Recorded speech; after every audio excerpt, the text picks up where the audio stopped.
The Buffalo Bills have a new slot corner. I'll tell you all about them right now on Locked On Bills.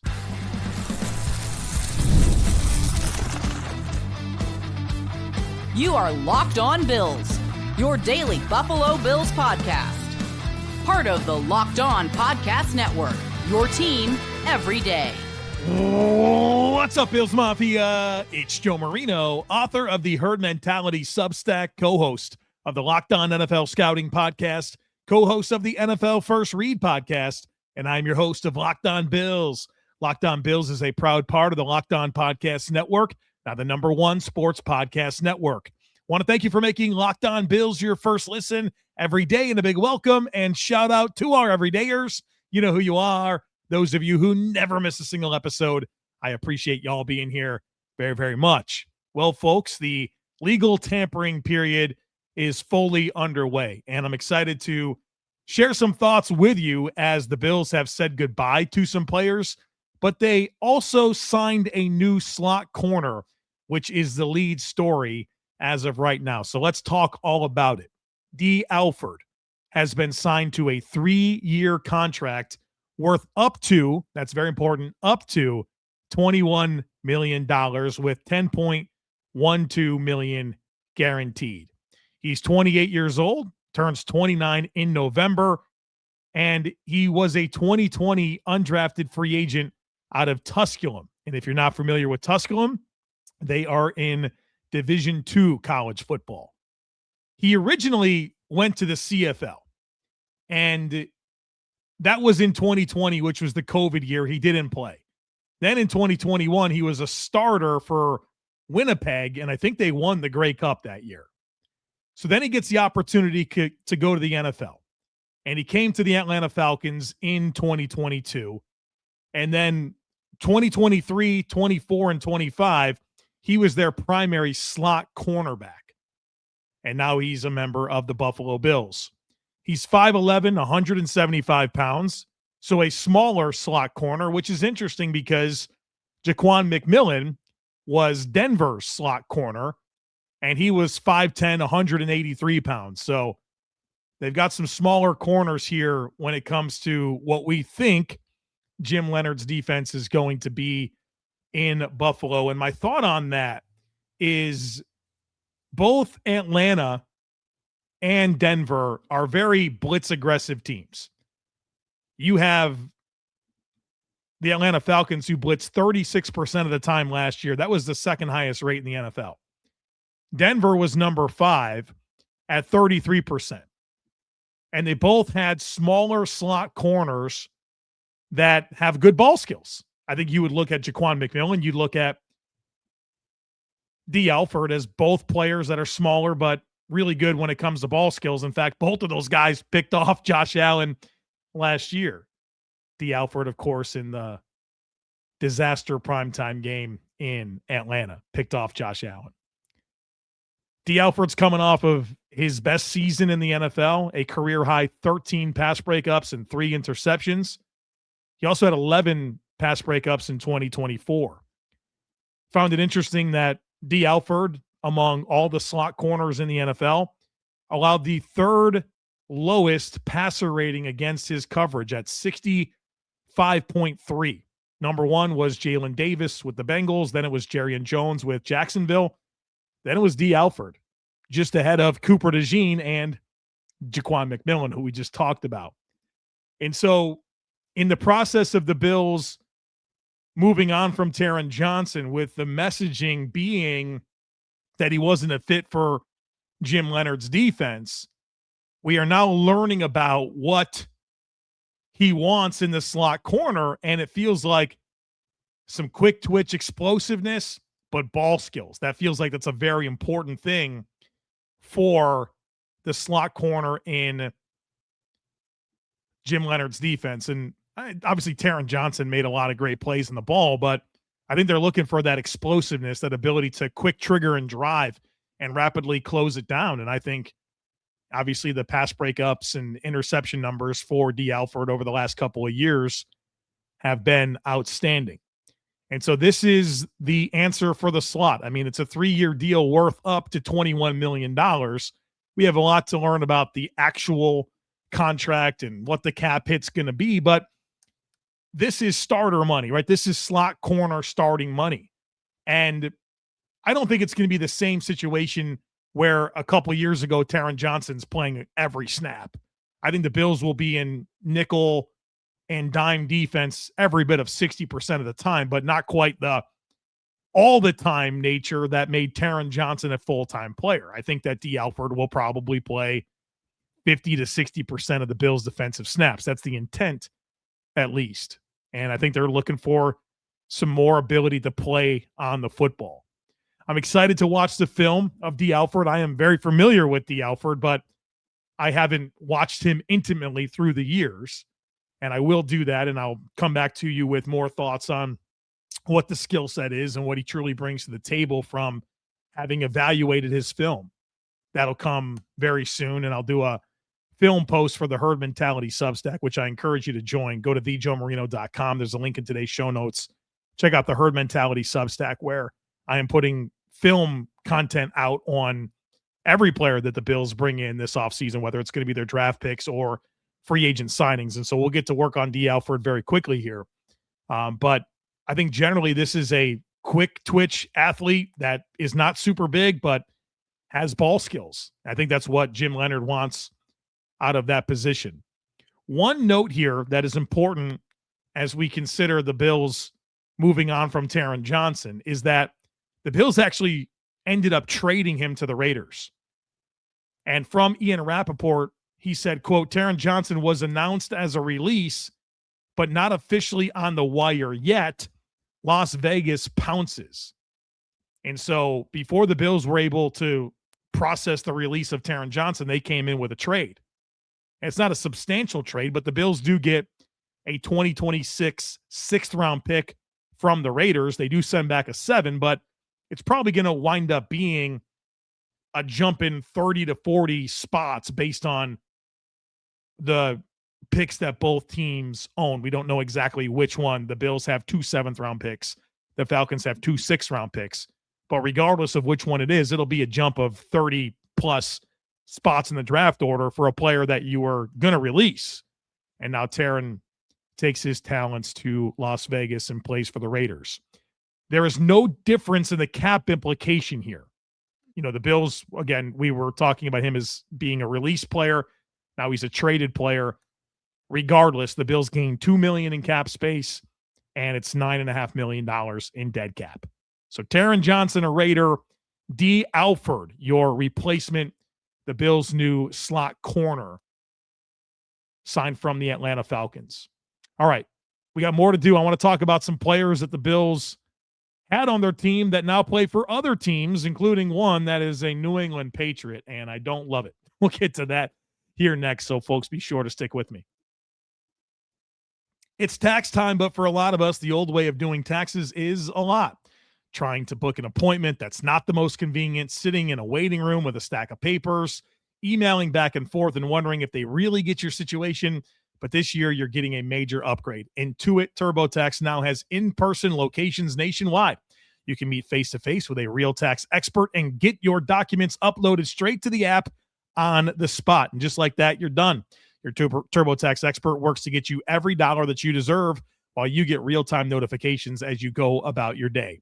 It's the relief of walking in and meeting a real person and walking out knowing your taxes are being handled right. So head to TurboTax.com/local to find a store near you and book your appointment today. All right, folks, welcome back. So Dee Alford in, but the Bills have lost a few players that have signed with other teams. And so the first one I'll mention is Mitchell Trubisky has signed a 2-year deal with the Tennessee Titans, reuniting with Brian Daboll and now serving as Cam Ward's backup quarterback. And I wondered what Trubisky's plans were. Was this a guy that was just going to be content being Josh Allen's backup for the rest of his career, or did he want to be in a position where he might actually get to play? And obviously, Cam Ward's the number 1 overall pick entering his second season. He's their guy. But that's a lot different than being the backup to Josh Allen. Obviously, they had a great relationship, but Trubisky probably got more money than the Bills were able to give him as a backup quarterback, and potentially more opportunity with a coach that he's familiar with. And so Mitchell Trubisky to the Tennessee Titans, which means the Bills have to find a new backup quarterback. And it won't be Mitch Trubisky. And so I'm curious to see where that goes. I don't think the Bills will dump a lot of money into this spot. This could be a Kyle Allen reunion or something like that. I'm keeping an eye on Teddy Bridgewater.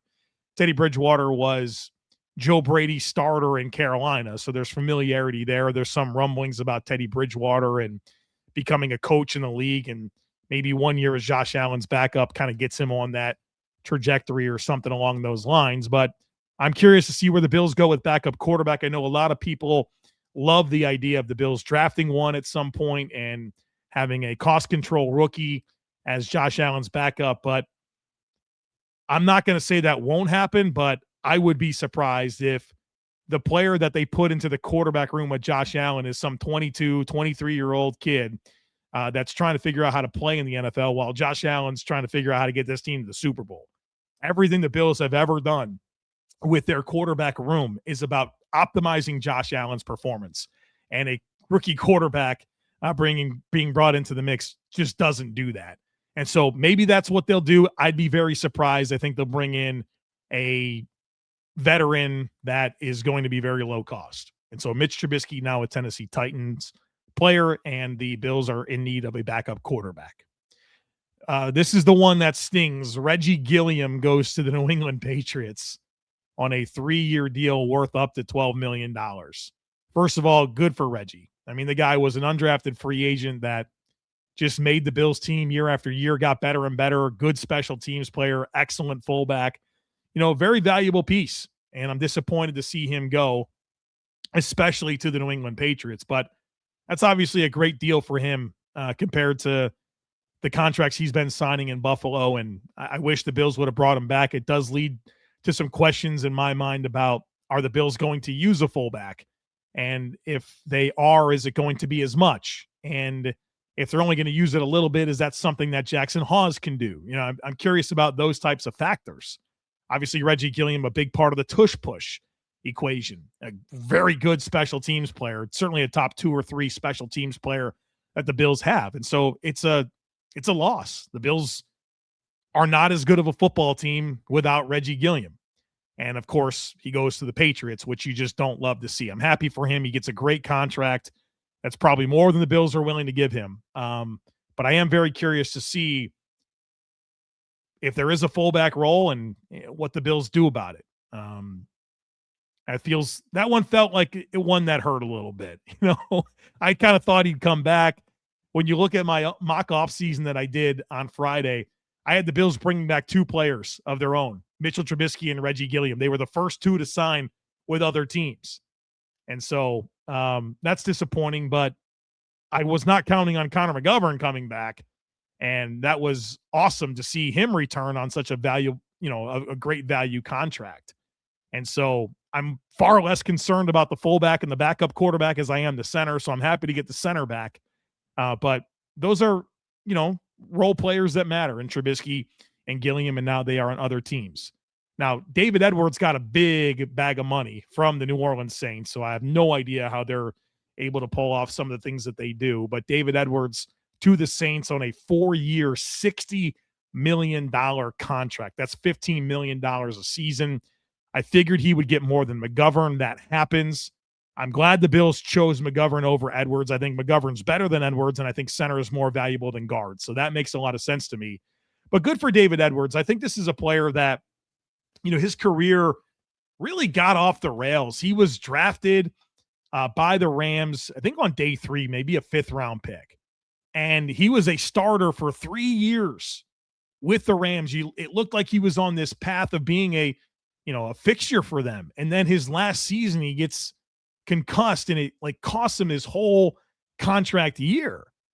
And that puts him kind of out of sight, out of mind. He comes to Buffalo on a very minimal deal his first year, right? To be like the jumbo tight end and be a reserve offensive lineman.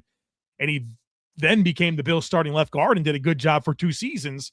And the big payday he thought he was probably going to get 3 or 4 years ago comes today after stabilizing his career and performing well for 2 years in Buffalo. Now he's with the Saints and he gets a huge contract. And so I'm happy for him, but I certainly wouldn't have wanted the Bills to invested that in David Edwards. So David Edwards now a member of the Saints, where Will Clapp, if you remember him, he was a practice squad offensive lineman for the Bills for a couple of years. He's now an assistant coach with the Saints, and there was some information out there about how that was instrumental in David Edwards getting to New Orleans. And so happy for David Edwards. I really am. Would not have expected the Bills to come close to offering him a 4-year, $60 million deal. All right, coming up here on the other side of it, I want to talk about what's next and share some general thoughts on what's been happening across the league. So folks, be sure to stick with me. College basketball is nonstop. Big games, tight spreads, momentum swings every single night, from early tip-offs to late-night West Coast shootouts. There's always action on the board, and now FanDuel is giving you a way to turn that energy into even bigger potential wins with a college basketball parlay profit boost. You can build any college hoops parlay that you want, rivalry games, ranked matchups, whatever fits your read. You can mix spreads, totals, and player props to match how you see the slate playing out, and you can apply the profit boost and instantly bump up the potential payout. So go safe, go bold, ride with the team you've been following all season. It's your parlay, your style, now with more upside behind it. So head to FanDuel.com to get started. That's FanDuel.com. FanDuel, play your game. All right, folks, welcome back. I'm recording this at 6:15 p.m. Eastern time, just shortly after the Bills signed Dee Alford. And obviously, it's a weird spot to be as a podcaster covering the Bills on a day like this and in the coming days where I don't know when news is going to happen. You know what I mean? It's like when I feel like I have enough to do a show, I do a show. And I put it out there, and the next time I feel like I have enough to do a show, I'll do a show. That's how this is going to go. And so I'm sorry for the erratic publishing time. That's just the nature of this week in the NFL. But obviously, the legal tampering period got started at 12 p.m. Eastern time on Monday, and it took the Bills a little over 5 hours to get on the board with the move. And you're seeing a lot of activity across the league, a lot. I mean, big money going all over the place, which is pretty much what happens right on day one of the legal tampering period. But as you're kind of going through this, and of course you want the Bills to sign players. I want the Bills to sign players. I want those new toys, I want to see what they're going to be. I want to see what this roster is going to look like. The reality is that the Bills are looking for value, right? They don't have this abundance of cap space. They have the ability to create, as I've discussed multiple times, $30 to $50 million. But within that, you have a lot of needs to address. And so you're looking for value. That's my read on the Bills, is they're looking for value. I think they probably found some good value here in Dee Alford, who's probably a sufficient level starting slot corner that comes in at a pretty modest deal. I don't think that this is a break the bank type contract. This is a reasonable amount of money. If you remember my mock off season, I signed Roger McCreary, and Roger McCreary was, I think I had him at $6 million a season. So I would guess that the Bills committed something similar to what I was wanting to commit to the slot corner position. But the point being is that in these initial waves, especially this first initial wave, there's not a lot of value, right? The dust has got to settle a little bit. Players have to come to terms with what their true market value is, and they have to make decisions. And so I'm not surprised that the Bills haven't done a ton, just because I think they have to find value. They have needs, and they should address them meaningfully. But when you have this many needs, you can't just splurge for all the big, shiny new stuff, right? You got to have some level of responsibleness to you. Not sure if that's a word, but I went with it. And, try to make good moves to address needs at value deals. And so as I consider this checklist that I've created for Brandon Beane, and it's something that as these days move along, I track in real time for myself, and I have all the different needs that exist. And so let me work through the needs and I'll tell you about where some of them have been answered. So in terms of primary needs, I had impact wide receiver. Well, the Bills traded for DJ Moore. I think that's their answer there. They need an impact edge rusher. We got to find that still. They need a starting center. Okay, mission accomplished. You brought back Connor McGovern. Need a starting linebacker. Need a starting safety. Need a starting left guard. And maybe that's Alec Anderson. Maybe not. You need an early down nose tackle. You need a backup quarterback. You need a wide receiver that offers verticality. You need offensive line depth. You need 5 technique depth. You need another rotational edge rusher. You need corner depth. You need a slot plan. Okay, got that. Dee Alford. You need a punter. You need a punt returner. You need a fullback. You need linebacker depth, and you need safety depth. There's a lot to figure out. And obviously, there's a lot of time. This is just literally the first few hours of the legal tampering period. But I think the Bills, with all of those needs that I just went through, it reiterates and really drives home the point to me that they need to find some value. That doesn't mean they have to, not try to find good players. They just need to find the right players at the right value. And so I'm looking for the Bills to check those boxes with those types of answers, which are rarely found in the first few hours of the legal tampering period. So it's been fun to watch all the activity across the league. I'm excited to see, what the Bills do. In fact, I will now check Twitter. I'll do it right here live on the podcast. I haven't checked it in 25 minutes since I hit record on this podcast. We'll see if the Bills did anything. Looks like Rashid Shaheed is going to a team. What is it? It's they're going back to Seattle. Look at that. Rashid Shaheed back to Seattle. 3 years, $51 million. Kenny Pickett to the Panthers. 1 year, $7.5 million. These backup quarterbacks, tell you what, they're getting some money. You saw Marcus Mariota got a decent bag. Case Keenum did okay for himself. But Kenny Pickett to the Panthers. Wow. So no new Bills moves as of now the conclusion of recording this podcast. The Raiders get Quay Walker. The Raiders want to sign all the players, huh? Good for Quay Walker. Got a nice deal. All right, so whenever there is another Bills move made, I'll be right back on here. Get you another episode out. It's going to be an interesting week, and we will cover it every step of the way. So don't miss anything. Make sure that you're subscribed. Would love it if you took a second to rate, review, and share the podcast. Have a great rest of your day. Go Bills! And I look forward to catching up with you again real soon.